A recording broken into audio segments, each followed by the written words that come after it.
Hello, everyone, and welcome to episode 550 of Constructive Criticism. I could not imagine a better way to do episode 550 than the two people who have been on the most podcasts together, Spencer Howland and Mason Clark. Is that weird to you? 550? Like, you joined it like... I was looking back, I was trying to find it. It's like... 223? Yeah, it's like pretty far back. Mm-hmm. Yeah, I mean, it is different. I mean, it's like 223, and then there's like a break while, so it's not like I've been here for over half the episodes. I mean, it's pretty close to half. Yeah. Well, I mean, the way it's currently going, I eventually will get half. You know? Yeah. Like, it's like with my wife, where I'm like, in X years, like, I'll have been with you longer than I was not with you. Like, mm-hmm. Go ahead. I was gonna say it is a little weird in some regards, but also just like, it's weirder to think about being engaged with magic for like so long. You know what I mean? Like first starting off with like my first pre-release being Gate Crash, to Theros being where I really started kind of playing standard, to like Amonkhet, Hour of Devastation, being the set where like I really start to try to make it to the RPTQ, which for those who weren't around back then, imagine just the RC, but smaller. And like that's like weird to me. And it's weird to think about like when I first started really trying to like grind, the SCG or do all this other stuff. Like there's just like a lot of weird magic eras of my life. And like we're getting further from that start point all the time. It's funny because like I don't know if like people even know what happened. So I'm just gonna wax poetic for a second, if that's okay, Mason. Sure. Of like, there was this person who messaged me after they constantly wanted a person that I didn't want on my podcast, who was my friend, on the podcast.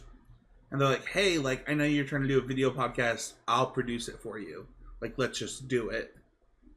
I've done it for this other game. Here's what I've done. Like, let's get it done. And I was like, oh, yeah, like, I think this is important for like the future of podcasting. And that was you. Mm-hmm. And for like, what's funny is like behind the scenes, you were doing stuff before you ever jumped on the show. And eventually I was like, hey, do you like, I don't know if like, Michael was sick. And I was like, hey, will you just jump on? And you were like, yeah. And then like, it kind of took off. Like you did episodes of Limited Time Only. You did episodes of this, like, I don't know, you just been a part of this for so long. And as I was hitting the 11-year mark, I just can't help but think of you and thank you, man. Oh, thank you. Yeah. It's been a wild ride or whatever, like I was just saying before, it's hard to, even really explain to people. And also just like the distinct different eras too. Like I feel like there's a clear delineation in my mind of like pre-coach, post-coach. You know what I mean? Oh, dude, I totally get what you like. The pre-Michael era, the during Michael era, the like Mason and Trey era, the Seth and John era. Like there are like eras of the show, and I think that just happens when you make something. My next door neighbor was asking me about he's like, I heard you do a podcast. I was like, I would actually do a couple. And I told him about this one, and he was like, you've done how many episodes? I was like, yeah, it's a weekly show. We're gonna hit 550 this week. And he's like, that's 11 years. So I was like, I know. It's longer. We have not been on top of it weekly. So yeah, no, it's wild. And it's wild to even think about, like, I don't know, like, at least personally for me, like when it comes to magic in general, like let alone the podcast, just like also the eras, like I've gone through different eras of design now too, right? Yeah. Like being on the tail end of like New World Order to the beginning of Fire is like a really interesting perspective. I think I came in what some people call like, the tail end of the peak that was New World Order into, I've just been around from Fire forward. And it's interesting. And it's also interesting, like my view on that pre and post working in the building. You Yeah. know, it was only for like 2 months, but you still just like it's a really different thing to be in there and be parts of conversations and listen to these really passionate people who care a lot about these games, talk about them. I know it's just super interesting. It's also like we were talking a little bit before the show about how like, you know, sometimes I think about things from Wizards' perspective a lot, Yeah. right? Where it's like, what are they likely to do? What do they want to do? You know, and it's just like not the way I always thought about things, right? And so I can even think like back to when it was like all I care about is competitive balance, you know, and then it's like all I care about is, you know, competitive balance and what's fun and just like all these different things. It's just a, and no, it's just different. I know it's hard to describe how much aging has changed it and changed my like relationship and view on Magic, and also like if I can wax poetically for a second about just how different my relationship is to the game right now, where a lot of my job is helping a bunch of people reach. I mean, well, my job is helping a bunch of people reach their goals in Magic, but like even in Magic, like a lot of times I feel like my goal or what I'm doing is like helping push someone else to achieve their dream and their potential. And like that's really satisfying for me in a way that's awesome, but doesn't have me, you know, burning to like, I don't know, like put it doesn't burn so bright that I want to put it all down. If that makes sense. Like I still want to compete, but I don't know, it's just like a totally different thing. It's hard to describe. And I've been thinking about that a lot recently. I think that, you know, if you asked me 11 years ago when we like, you know, the reason I'm bringing this up is because it's 550, but like if you asked me 11 years ago, like, would this happen? I'd be like, it's just so unrealistic. Even if you wanted, there's just no way. Like there's like I couldn't imagine it happening, and it wouldn't have happened without you, and it wouldn't have happened without you know, everyone. Like it's been like a, I don't know. I actually don't. Sometimes I'm like, why do I keep doing this? And it is like this love of, you know, you show up to an event. I actually had somebody tell me. I'll actually just end it with this story.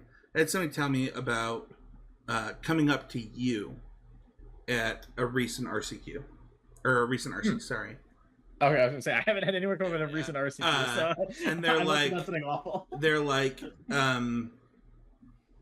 yeah, I got like Mason was like, hey, hey, I love the podcast. Mason, it's nice to meet you. He's like, I'm so glad you love the podcast. Here's a wristband. I have to go. And I was like, that's the most Mason thing ever. Like, you would give them all the time that you had, and you probably gave them more time than you actually had. You were probably like 2 seconds late for whatever you were supposed to do. And I don't know. I just think that like this is a labor of love for us at this point. Anything else is just nonsensical. And I'm glad I get to do it with you. Yeah, same. Sorry, I muted my mic to sneeze for a second. So bad timing. No, it's not bad timing. You sneeze when you need to sneeze, buddy. Okay, today though, we are not gonna wax poetic about 550. We're not doing like a special episode of celebration. That was your special episode. Yeah, that was it. I got Spencer to move them only to be on when we round up the third digit. You know, it used to be every 50. It's true. We used to do every 50. Yeah, so that was our compromise, and that's how you make it long in a marriage. You know, it's compromise. At least that's what my parents said. I don't know. They got divorced. Let's talk about the trading house. As the person that's been married the longest on the podcast, let's talk about winning the weird ones. Yeah. So this is I want to talk a little behind the scenes for just a second about like. We do these podcast meetings where like we're pitching ideas, we're talking about what we want to talk about, why we want to talk about it, what message we want to present. And the idea of this came to me because one of the things that I see happen a lot, or games that I win a lot locally, are games where decks don't work. Like things fall apart. And there's going to be games where you're forced to play things that fall outside of your deck or your opponent's deck and the format, and you're just slinging cardboard. And I want to talk about how to navigate that style of game where you're not like floundering in this ocean of like uncertainty, but instead you find moments to capture and like win the game. And Mason, you actually talk about this in coaching a lot. Yeah, one of the things that I talk a lot about with players is that if you're going to win a tournament, especially a bigger one, you're going to have to win a game that you're supposed to lose, right? No one's ever won a big tournament and not talked about how they had a round they stole, basically, right? Or, in the same sort of way, you have to win the games you're supposed to win if you're going to win these tournaments, right? So, like, when you hit your 60-40 matchup, you need to win those. We can't be dropping them. And in all of these games, one common thing that occurs is that weird ones that vary from the quote unquote, oh, this is how it plays out, etc. narrative occur. And that's really what we're going to be hitting on today. Yeah, I think that the first thing that I would like to talk about in this, and that kind of highlights what you just said, is that how do you know when that's happening? Like, how do you know? And I think that, like, taking stock of, like, what is this game state? Like, how did we get here is really, really important. People can't see this, Mason, but you have, like, a hollow one emoji as, like, your face right now for me. And this is actually... the reason I bring this up is Hollow One was a hard deck for me when it first came out, because I didn't know what my games were supposed to look like, and I certainly didn't know how my opponent was going to interact and like where games would go from there. So for me, like, I broke this up into a few things. Is my deck working? Is my opponent's deck working? Or what's gone wrong? Like, is something different than how the matchup is supposed to play out?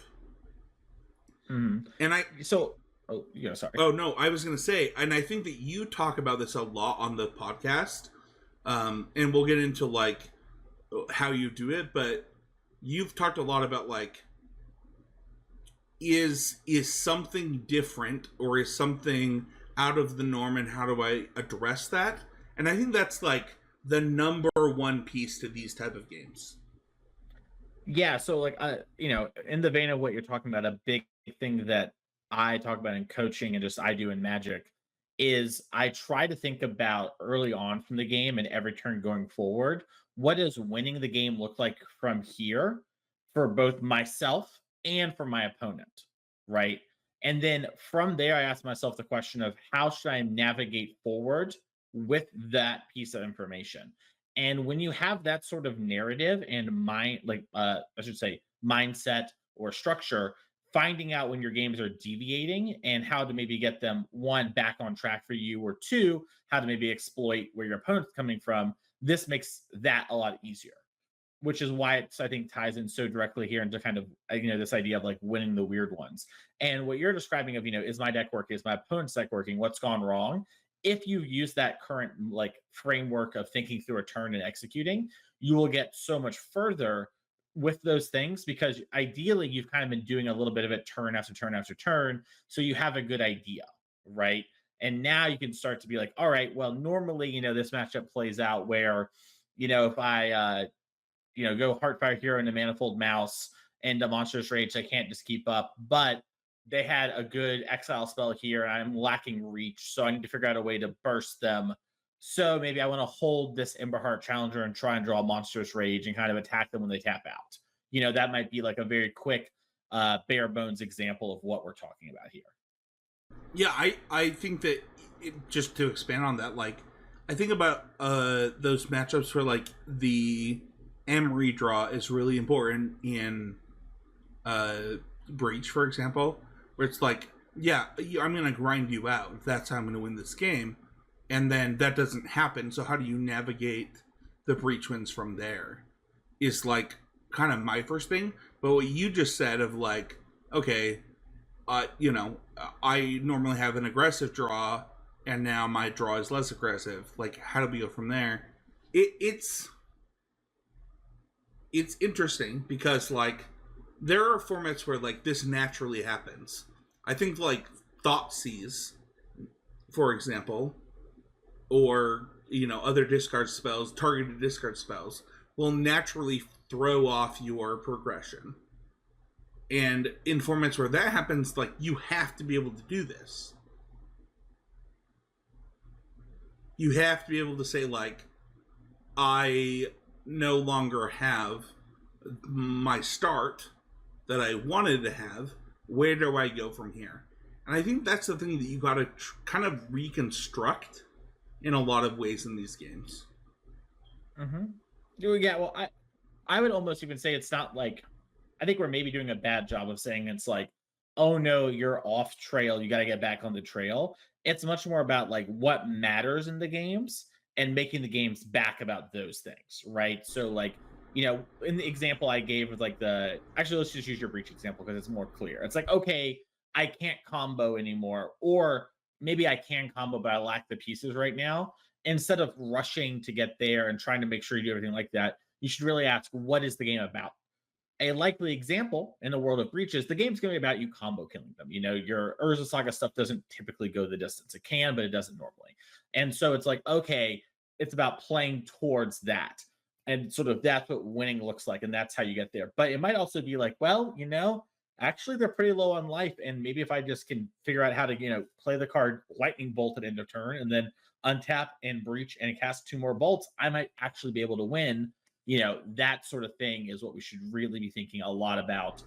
Just what does winning look like and sort of what's mattering in these games, because that's how you really navigate the odd ones, is having a deep understanding of what matters at its core. Because I think another thing when you're describing this, and you hit on it with Thoughtseize, Spencer, is your game plan isn't maybe fully coming together. And so knowing what you should and shouldn't fight over, or you should and shouldn't Thoughtseize, is so important in these spots. Yeah, I wish I could give like the exact example of the first RCQ that I won with 5-color creativity. But there was a game where after the game the judge was like, I can't believe you won that game. And it was like literally Ren bolts to like win the game because there was no other way that I could win it. Where I was like targeting my opponent with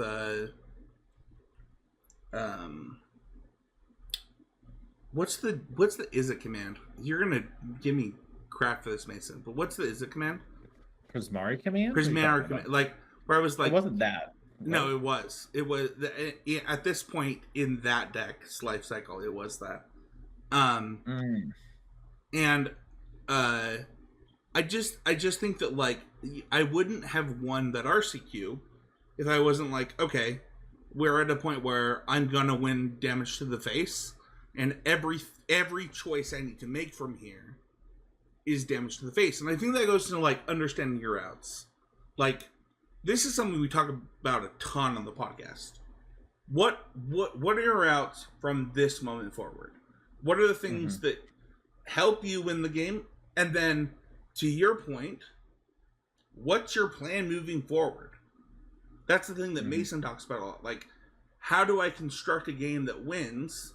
And what are the cards that I need to do it? And I think that's the next important thing.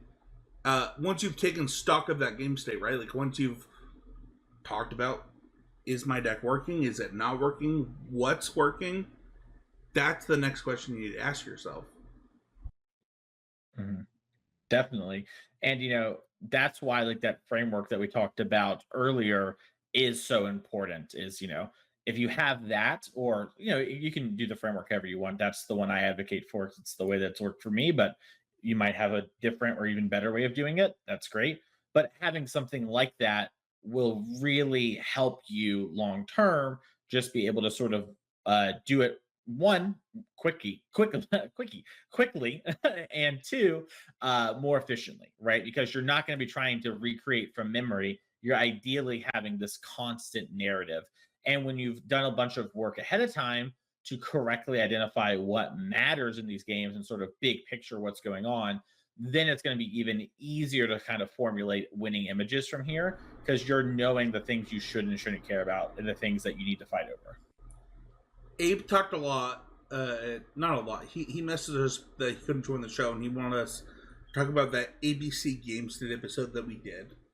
And I do think that this falls into that, where you should understand the ways your deck wins, and then pivot into one of those in these games. You want to talk about that for a second, Mason? Yeah, I mean, I think that kind of goes a bit towards what I was saying a second ago. I agree. I think that like the I need it actually goes to what you said at the beginning of the episode, right? Of like there's a way that my deck wins. There are game plans for my deck, and I need to navigate towards that state of the game so that I am favored. Yeah, definitely. And I think that, what you just described is sort of what Abe was saying at the core there. And, it's why we preach this sort of stuff and say it so often, right? It's really important to get these core fundamentals down because they are the building block that everything else is built off of. Yeah, the last thing that I want to talk about is like kind of testing muscles. I know this is like a little off of all the things we just talked about, but I think that a lot of people think of testing as just like jamming games. That's not how I view testing. Jamming games is like me learning my deck. Testing is like learning the format, the interactions, the ways that the games can play out, deck to format. And I think that if you are dedicated to testing a format or a deck, you'll often find that like you have already done the thing that we're talking about here. You have already been like, okay, I'm playing mouse versus whatever in standard, and we are at a point where neither of us are favored. What can I do to make myself favored? What is the optimal play? And I think that like that happens from not repetition, but putting yourself in a lot of situations. Yeah, I would go even one step further on like what testing is, and to the idea that like testing is something that you do to implement plans or to try out plans and ideas that you have, right? And testing should ideally be something that's maybe a bit more structured. And the way that occurs for a lot of people when you're by yourself is like you should have an idea ahead of time. And then when you get paired into the matchup, like on, let's say, Arena or an MTGO, then you are implementing that plan or idea or that philosophy, right? I often think of this like the scientific method, where it's sort of you want to form a hypothesis, test your hypothesis, reflect, and sort of, what can you come from that? And the jamming games part of thing isn't really, I would argue, any part of the testing process except that sort of bare bones like framework that like gives you maybe an understanding because some people are better hands-on learners, some people are better hands-off learners, and for hands-on learners, I think that is like where it's at its best, and then you need to have ideas that you're thinking about and playing towards when you play. Otherwise, it's not going to be as helpful as it could be in other spots. Um, and I think that, like, when we talk about like using your muscles or sort of as you described it, or sort of, capitalizing on those things in the actual game from testing, this is where understanding what, really matters in the way that you play the games and like how they play out. This is that manifesting sort of in its final and most true form. And also why the testing phase is so important to delineate, right? So what you were saying, Spencer, playing an hour or two of Arena does not equal testing. Playing an hour or two of Arena with like, okay, here are my plans and goals for all these matchups that is testing, right? Passive versus active thought, those sort of things. I think about this a lot when like we skipped this week of constructed clash, for example, and I use constructed clash a lot of like this is like helping people learn how to test, where like we will talk about our cyber plans, we'll talk about the things that we're doing, and we're actively thinking about like what are you doing, how will I react and stuff like that. And I think that like, you know, it's funny because like, you know, a lot of the best players in the world jam a lot of arena, they jam a lot of Magic Online, but I promise they're doing this too. Like they're doing this thought exercise that Mason is talking about, where they are asking themselves, if I pivot this way, how do they pivot? And what's interesting about this, like winning the weird ones, is do these cards matter in those type of games? And there are cards that we see that have thrived because of this. Paw Patch Formation is a card that like is really good in the weird ones, Mason. Like it's that card, that every mode on the card is good in the weird ones. It's, you know, it does everything. And you know, I think that as we look at like using our muscles from our testing, quote unquote, you have to be able to identify like, okay, where did I do well in testing because of these situations, and then kind of extrapolate on that. So Definitely. anything else you want to say on this one before we move on?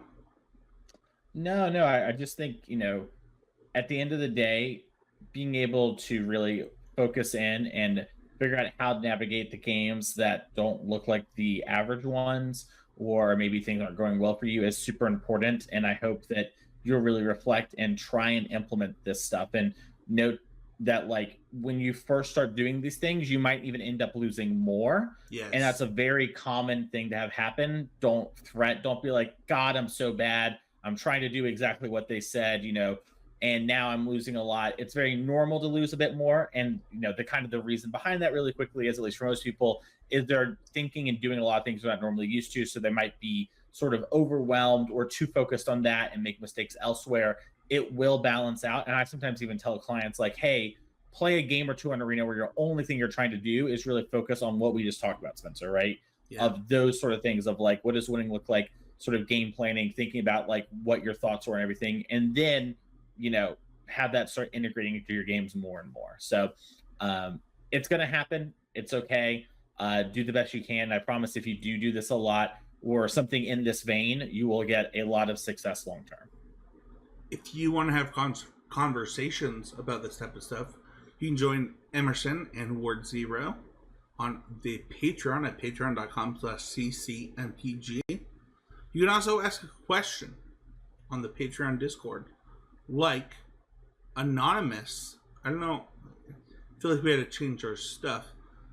With a week until the ban, 2 weeks until the RCQs. What are you doing with your magic time? I'll go first, Mason. I feel like this question was asked because of what I put in the Discord, but I actually am playing Yorion in Pioneer because I've never played it. I hate Yorion decks. Turns out it's just beans, so maybe I'll change something. But I do think that like there's some effort that Jerry said on his other podcast, but like the off season being used to like expand yourself. And I would like to do that any time that I am qualified or that nothing matters or whatever. But I just think that like it's hard not to recognize like, hey, Spencer, you have challenged yourself to be good at aggro, mid-range control, you have a real weakness in combo decks or in value decks that are not within those norms. And I would like to improve there. So like that's how I'm spending that time. Mm-hmm. I'll talk about mine in a second, but I would like to ask a question if you don't mind. Yeah. When you say you hate Yorion decks, what do you mean by that? Oh yeah. I think you're increasing your variance a little bit. Not like a lot. So there is like a real problem if you're watching on the YouTube. I have really small hands. I actually can't shuffle a Yorion deck very well. I also don't like the idea of these decks being good. I think that when they are good, they're very, very good. Mm-hmm. It's not like an anti-value deck proposition. Like I played a lot of value decks. I like value decks.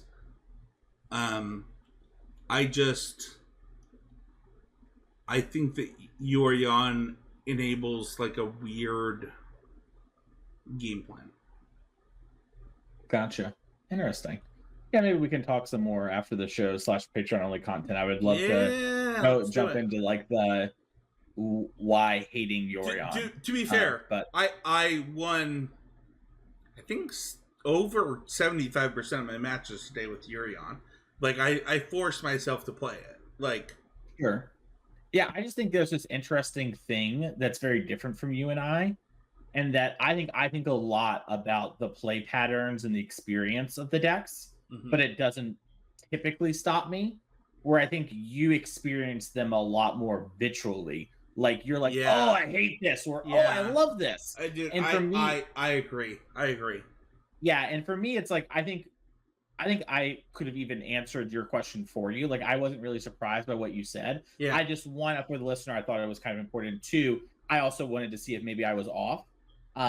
It's just interesting to me, that idea, because it is something that like I definitely have decks I enjoy more than other decks, right? It's not like I'm some, robot that doesn't feel emotion. It doesn't have things I like. Yeah, it's just just give him a good black-white tokens deck with value. I love like the Caretaker Talent deck in Standard is very fun. I played at FNM a lot. I actually think this guy at FNM the other day described it very based, and I kind of want to play it in my store champs this weekend, even though it's not as good, because he's like, he saw my bunny tokens and everything, and he goes, that deck just has good vibes. He's like, you play it quickly, so it just has good vibes because you don't take forever. And I was like, yeah, you know what? The vibes are kind of dope. Like, looked at my cute bunny token, I'm like, there are good vibes to this deck, or whatever. And then like, I just know that like I enjoy playing that, so I played it at FNM because I wanted to have fun or whatever, right?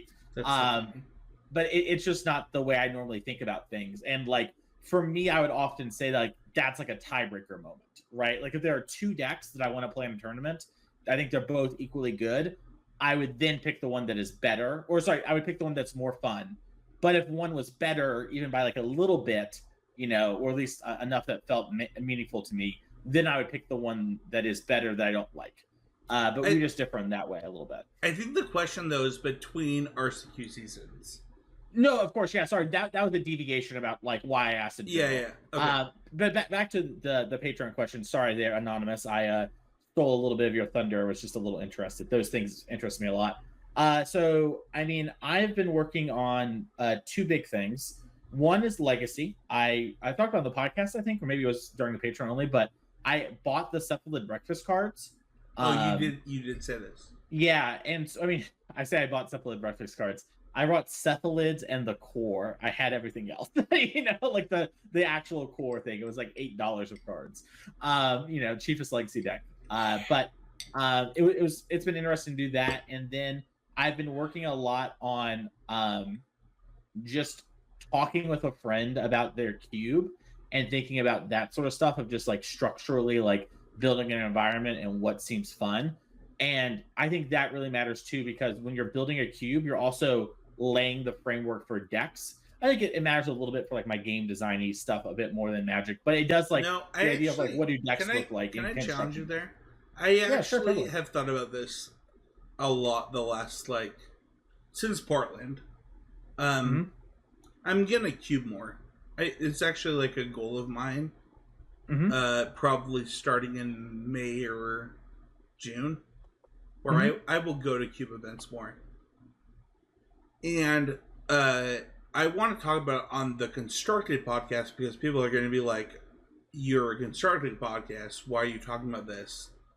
But it actually matters a lot because archetypically, cubes have archetypes and they have things that they're trying to do. And if you want to be the best version of yourself in mid range, in multicolored decks, in combo decks, in aggro decks, like you have to understand the basics of that thing. And Mason, you and I and Abe have all waxed poetically about limited being the basis to like help you. But I actually think that Cube right now is like in a really good place where Cube creators are actually creating something that helps constructed players that they don't understand. Like they'll that you will only understand your basic understanding of Magic through Hmm. this medium. Hmm. No, I think that's fair. I also think like it can help with people trying to figure out how pieces interact and like how to build decks. Like I have a friend who's like testing for the Pro Tour, and the other night he opened the Wrath in Aether Drift. The 5 mana one, and there was like a really good green like uncommon that's like probably the better pick. But a friend and I were talking to him. It's like you're trying to practice for the Pro Tour, and like try to draft around this rare. Like you don't play a lot of limited. Yes, that's maybe the better pick if we were in the Pro Tour draft, but like you've got to learn how to like make every draft kind of work. And this card might be actually worth it, even though it isn't as strong as maybe it would be in other formats, right? And trying to draft decks with like that in mind and sort of things along that nature. And one of the people in the Discord actually brought up like a quote that I thought was really smart from, I think his name's Ham MTG. I've seen him on Twitch. I don't really watch his stuff. I don't watch a lot of limited.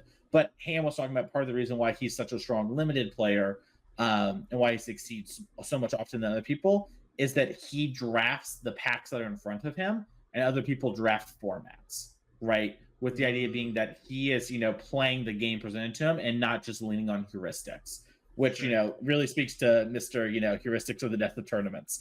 So I love that. yeah, that's what I've been working on. And then I'm taking a bit of a work break. I'm trying to relax a little bit. I really want to try and draft a bunch of dragons. I'm not going to hold myself to it, but it is something I'm going to do, which will start, I think, I guess technically right at the end of this sort of dead period this person's talking about. But assuming the format is fun, I really like original cons limited. I actually played a lot of that. I think a lot about my Magic journey. I'm a constructed player, but honestly, Spencer, I probably drafted cons like 20, 25 times, Dude, and it was a goaded format. it was so good. And The I was new to it too, right? Like I was new the to Magic. that's so funny because like all the flip cards were like, or the morph cards Mhm. were like very costed appropriately. Mhm. Oh man, that's a good set to get into. Yeah, it was a lot of fun, and I think that I just really like the morph idea in general, and so like plus I was like getting into Magic. I was like they were like, oh, this will help you build your collection or whatever, which was true, but whatever. Like I just drafted that a lot, and then I didn't really draft again until like Arena launched, and then Yeah, even then after I kind of got like a lot of that original Ravnica set in, you and I did the I've same drafted a thing bit, but though. not a ton. Like at the same time, we both Mhm. just like mono drafted aggro decks for Yeah, value. honestly, I don't even think I like looking back on it.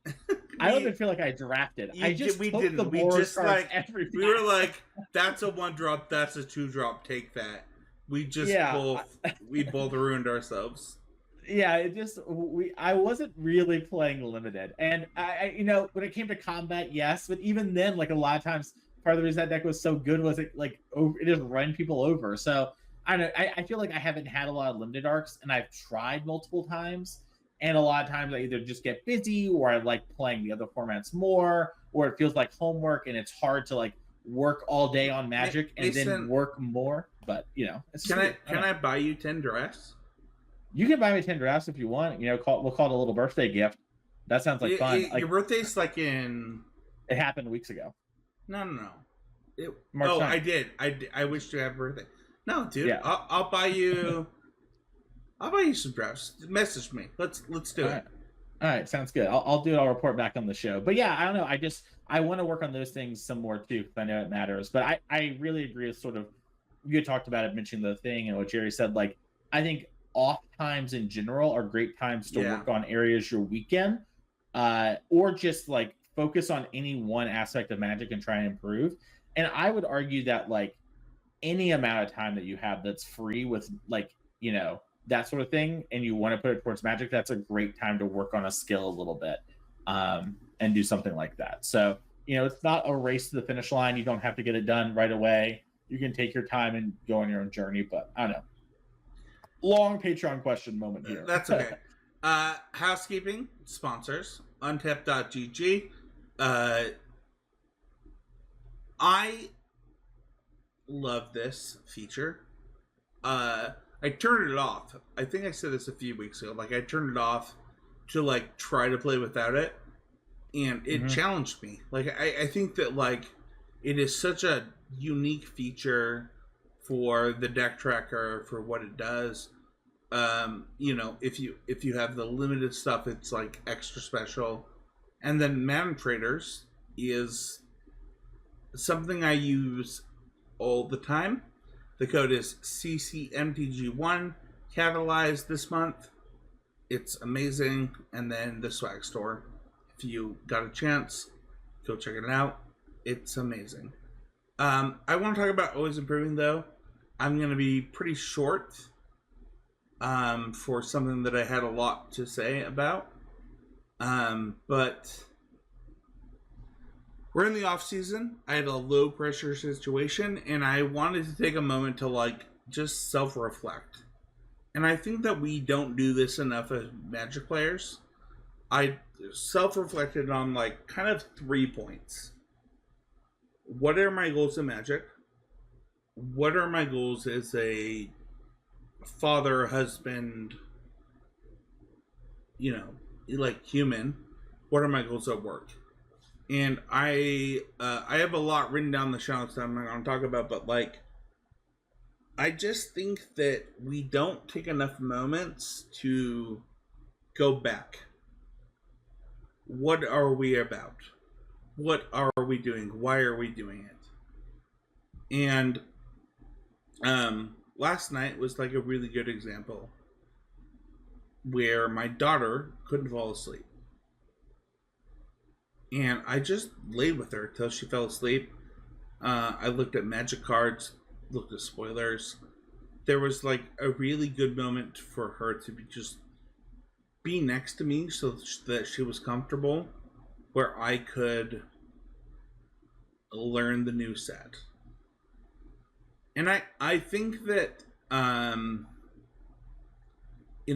as I looked at this week, there are like a lot of personal goals that I could change and what I could do better.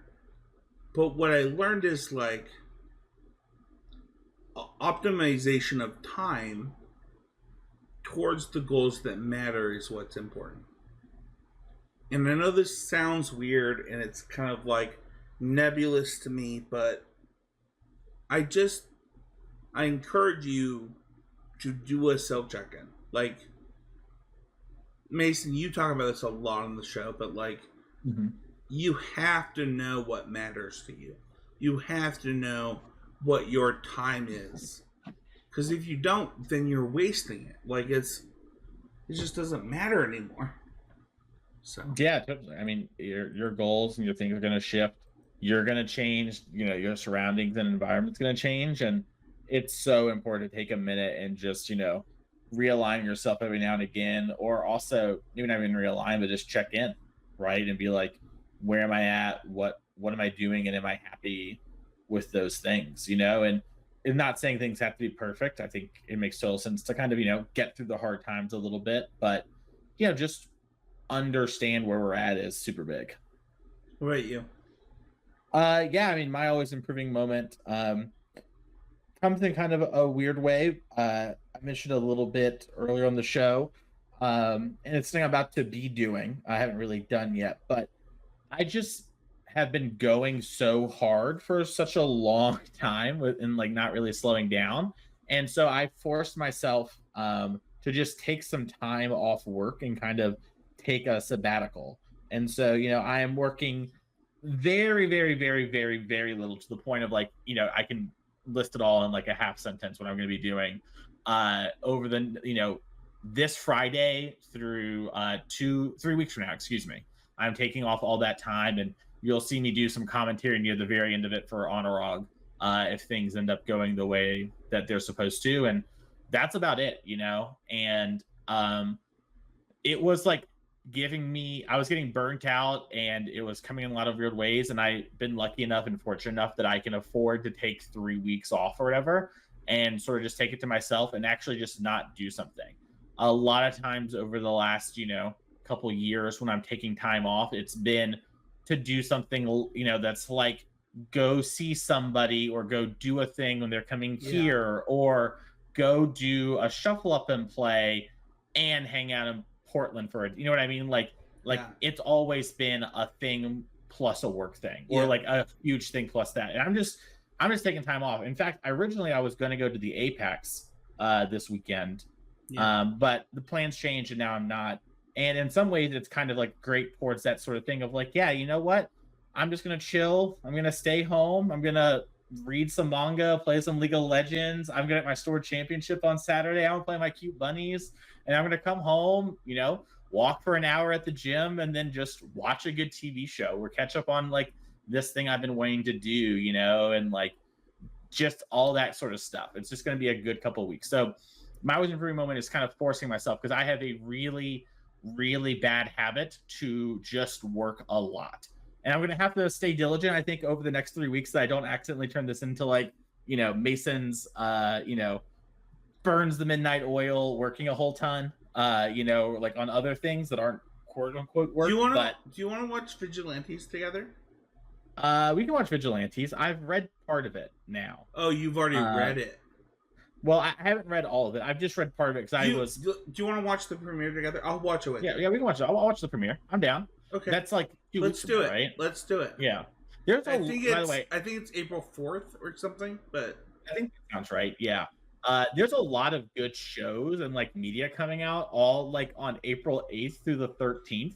Dude, I have like four things. We talked about this on my other podcast that like there's so much happening this spring.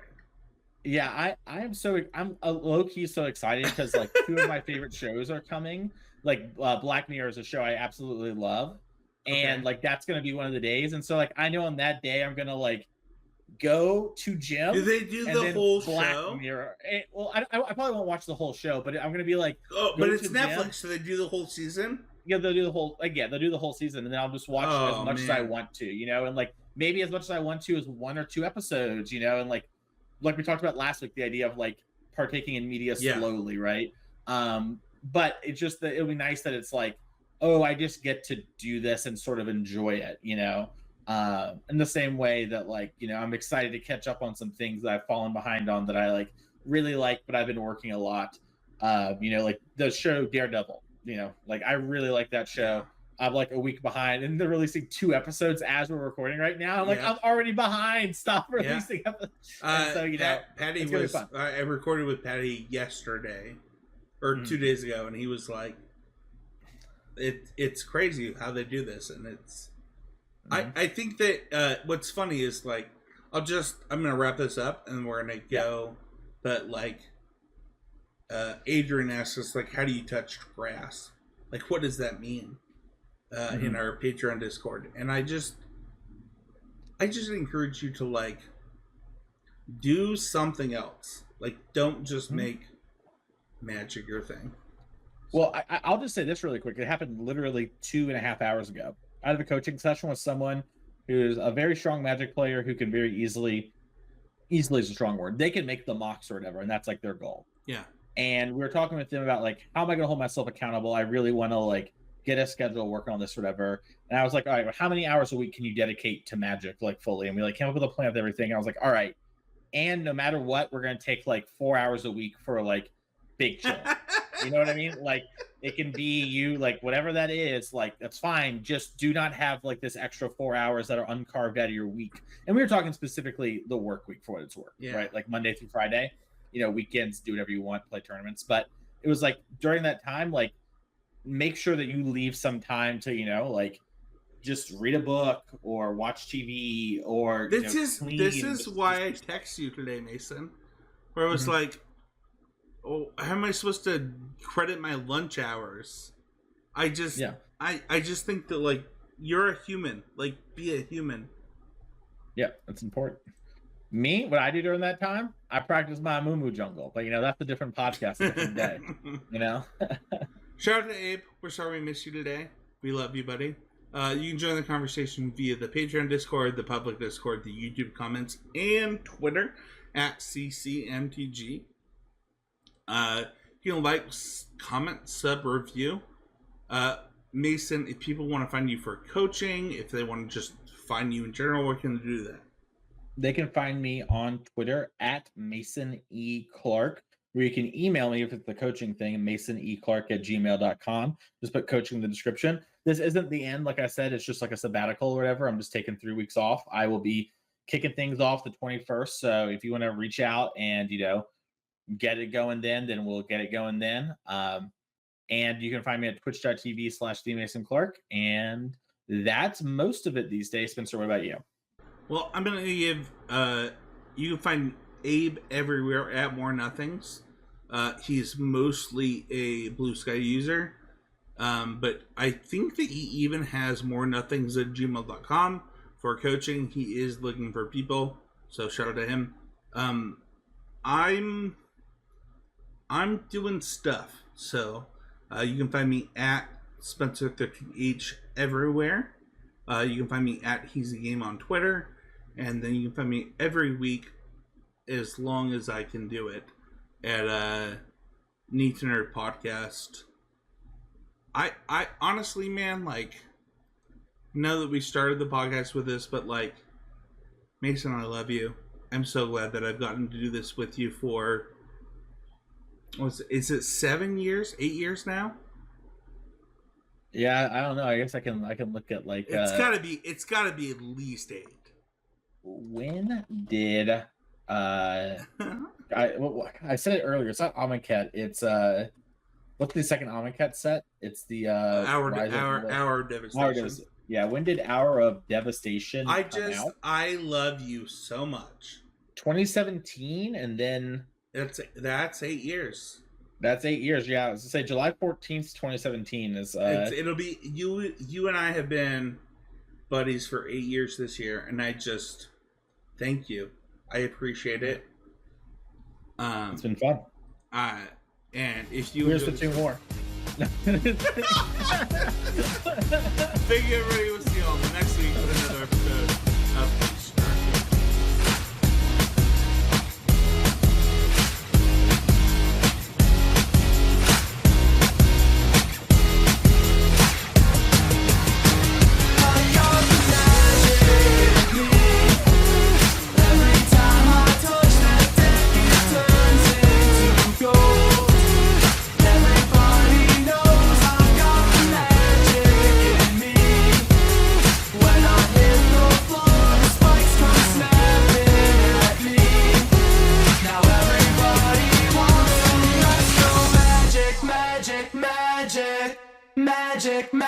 magic.